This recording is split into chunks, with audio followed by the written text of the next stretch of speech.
I am Ian.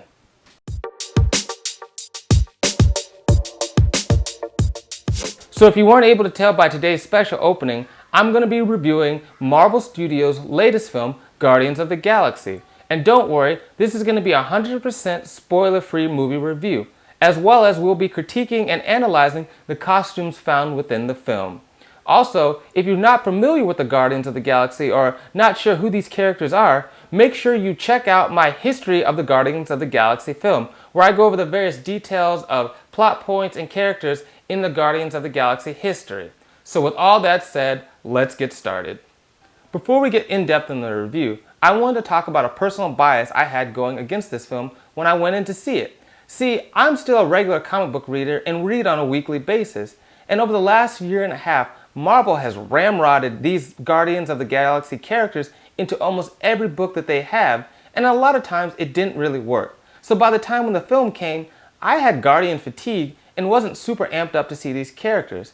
And coupled with the fact that you can kind of tell that Marvel decided to make this film more so because of the merchandising and potential options to sell other items rather than their true desire to just tell the Guardians story. I mean, let's be real, the Guardians are a D-list cast of characters at best. And over the last year, they've just flooded us with merchandise. I mean, look at some of the stuff that they put out alone. I mean, there were Legos, plushies, t-shirts, coffee mugs, Slurpees, action figures, Funkos. I mean, the list goes on. And this is stuff that's already out to date. I can only imagine the stuff that's going to come out once the film comes.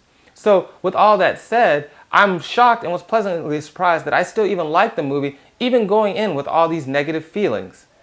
And so one of the things that I really enjoyed about the film, and I was quite surprised, is the fact that I enjoyed the 3D in the film. It's not, all gimmicky like a lot of other films do where they kick something at you or a shield is thrown at your face. They really use a lot of interesting perspectives. And speaking of how the film is shot, it's visually gorgeous. I mean, some of the scenes and set pieces are just stunning, and the CGI in the film is just amazing and probably some of the best I think I've ever seen. So I think that alone makes this like just an incredible masterpiece to look at. It's like watching your comic book come alive on the big screen. One thing I want to point out is I think it's interesting that this film came out the same year as Winter Soldier, because I think they're kind of inversely connected in the sense that this film does certain things really well that Captain America kind of failed at. But then Captain America did some things really well that this movie fails at. And specifically, I'm talking about the plot versus tone balance. See, Winter Soldier had a perfect tone and was spot on at capturing the emotions that Bendis went for in his run on the Winter Soldier. However, I think the plot and the big final boss reveal and who the ultimate villain is was kind of hokey and had a lot of problems. However, on this film, I think the plot is spot on and doesn't have a lot of holes like most comic book films. Yet the tone is kind of wonky because they're going for like really slapstick comedy, but then trying to cram in heartfelt emotions, and it pings pongs between these two ideas constantly throughout the film, and so they don't ultimately get the heartfelt emotions or moments like they really want to, except for one scene throughout the film. 3, 2. Additionally, I have to praise this film for being so respectful of comic book fans. I'm talking about the hardcore fans that count how long they've been reading comic books in decades, not years. And that's really refreshing because this is not usually the target demographic that these films go after. And they go to such lengths that they're referencing things for almost every decade and run and iteration of the Guardians of the Galaxy. So much so that it's almost to a fault, in that I feel there might be too many characters in this film, in the sense that we never really get to truly learn a lot about these characters. It's more like each character has a tagline about their backstory that they just say over and over again, but we never really delve deeper. And especially this happens with the villain once again. We have another flat, evil villain, and I'm really intrigued by the tagline this villain has, and I want to learn more about them and their motivations and how they got to this area. But the film never really gives me that. It just says, here's the bad character, we're rooting against him. And I hope this is something that they can prove in the next Guardians of the Galaxy film. And speaking of comic book fans, let's talk about the characters within this film and the various performances that are given. Starting off with Star-Lord. I think Chris Pratt does an okay job at Star-Lord. I think it's just a basic, imitation of Han Solo from Star Wars, except, he's not nearly as charismatic or interesting as Harrison Ford was. I mean, he had a lot of magnetism that whenever, he was off screen, you wanted him back and to see what he was doing or what funny lines he was having. And I don't really get that from Chris Pratt, but I mean, it's not a bad job, but it's just okay. And on to Drax and Gamora. If you're a true comic book fan, you're not going to really recognize these characters as they've drastically changed their personalities for the film. Instead of being the stoic, serious characters that played the straight man to, Rocket, Groot, and Star-Lord, they're much more goofy and buffoonish themselves within the film. And it works for the film itself, but these are just not the characters that were in the comics. So if you're expecting that, you're going to be vastly disappointed. So where Drax and Gamora were Groot and Rocket are perfect in the film, so spot on. They totally captured the essence of these two characters, and I think their characterization in this film is better than what they're currently doing in the Marvel comics. Like, they got rid of that stupid tagline of "Blam, I murdered you" that Rocket has, and he's not this just angry, murderous person. He's, more ingenious and clever, but also kind of got that goofy, fun-loving nature. They just really nailed these two characters, and I love them. And anytime they weren't on screen, I was just waiting for them to get back on, because they really stole the film, and it's kind of funny given that they're two, CGI characters and not real actors themselves. And one final point about the film I wanted to point out is their use of music. I think it's a clever trick they're doing here to get people feeling really good about this film. More specifically, they're using a lot of music from a certain time and era to make people feel good or have those memories or connections to those songs that they've always had. And if you don't believe me that this is a tactic that really works, go check out the success Jersey Boys and Mamma Mia had. Those films totally relied on that essence, and they were huge successes because of it.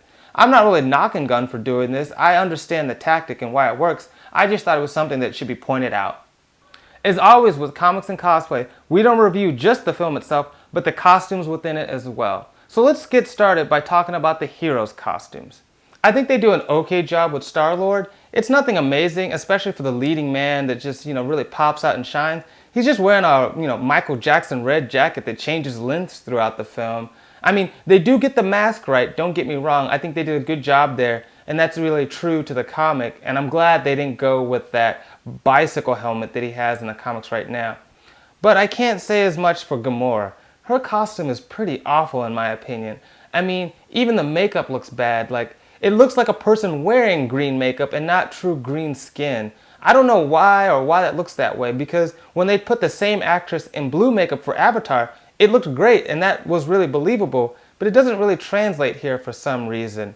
As well as, who made the decision to give her the ghetto black girl red highlights at the bottom? Like, that's nothing Gamora's ever had, and I don't think that's really adding a lot of personality to the character. As well as the costume itself is pretty basic. I mean, I know she couldn't have worn what she originally wears in the comics, and I agree that was a bad decision. And I appreciate that they tried to make reference to it by having the center section cut out. But overall, it's just a black leather dress strappy thing. I mean, it's not really good. It doesn't really stand out. It looks like something you'd see a girl wearing to a club on a Friday or Saturday night. Not something for, the most deadliest woman in the universe that's this great assassin that kicks butt. I didn't really love it, and I think hopefully they can maybe make some repairs or fix that for the next one. As for Rocket, I don't think he's bad. I mean, the little orange jumpsuit is okay. It's got enough interesting stuff going on there to make it, different and unique. I really like the gun that he has. I think that's a more interesting design than anywhere else I've seen, and I think that's cool to look at. And as for Groot, I think Groot is amazing looking. I think the character model they did there is perfect. He's just the right length and size. He's not too big and bulky or not too skinny like you see sometimes in the comics. And the facial expressions they get out of him throughout the film are just spot on. And so I have no complaints. I think he's the best looking character out of the film. And finally, Drax is kind of suffering from the same problems as Gamora. I mean, the color looks better on him, but I don't understand why he's this grayish, maybe pseudo-green color, and not just green like he's supposed to be. I guess they were worried that people wouldn't be able to tell them apart if they had two green characters, but come on, Marvel, give us some credit. We can keep straight, who's the big, hulking, massive dude, and who's the skinny, petite woman. I mean, it's not that hard. So I think that change was kind of weird and odd for no reason. Now, while I didn't really love the heroes' costumes, I loved the villains. They look amazing in the film. Ronan the Accuser's costume is perfect. It totally captures the feel, the ominence, and the presence of this character. And even though they didn't go with the green route, which I think is a little gaudy, it still felt true to the character. It didn't feel like arbitrary changes for the sake of making them. And he was just perfect. I mean, when I first saw him on screen, I was like, yes, that is what Ronan the Accuser should look like. And I think they did a perfect job for him. And for the next character I want to talk about, and I'm just going to give a minor spoiler warning. If you've been completely oblivious to who's in this film, just skip ahead about 30 seconds so you don't hear this, because I want to talk about Thanos.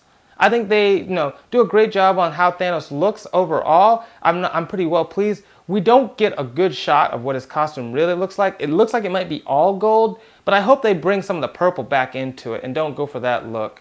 The only minor gripe I had is, I think they're going for that superimposed face of Josh Brolin like they used in Avengers with the Hulk. But I think that worked there because, when we go to the Hulk, we don't need a lot of dialogue or him to emote emotions. We just need the angry, raw face, and that works there. But I think that won't work as well here because, Brolin's face looks a little too thin and skinny and that like of a real person. And Thanos has this big fat head. And I like how they did it at the end of Avengers. I thought that was perfect. So I hope they'll change that for, the next Avengers film. So here are my concluding thoughts about Guardians of the Galaxy. I think it's a really good film, and I actually had a lot more fun watching it than I thought I was. I mean, I think some people are taking it a little overboard saying that it's better than Avengers because I think there's some really magic in that movie that this movie doesn't really capture. But like I said, it's still really good. I think you're going to have a lot of fun watching it. They did a great job with this property, especially since they didn't have as much of a walk-up as the other films did to, really introduce you to all these characters. And I think it's really must-see in 3D because, like I said, visually, there's some things that are really cool here.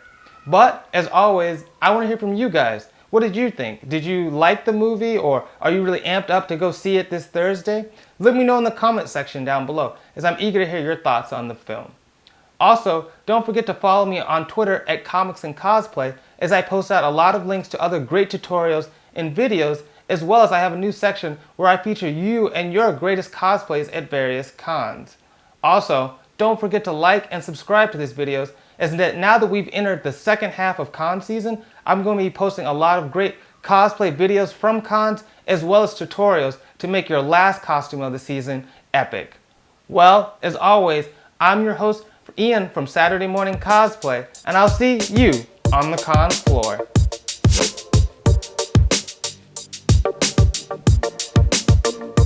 I promise this will be much funnier once you see the film.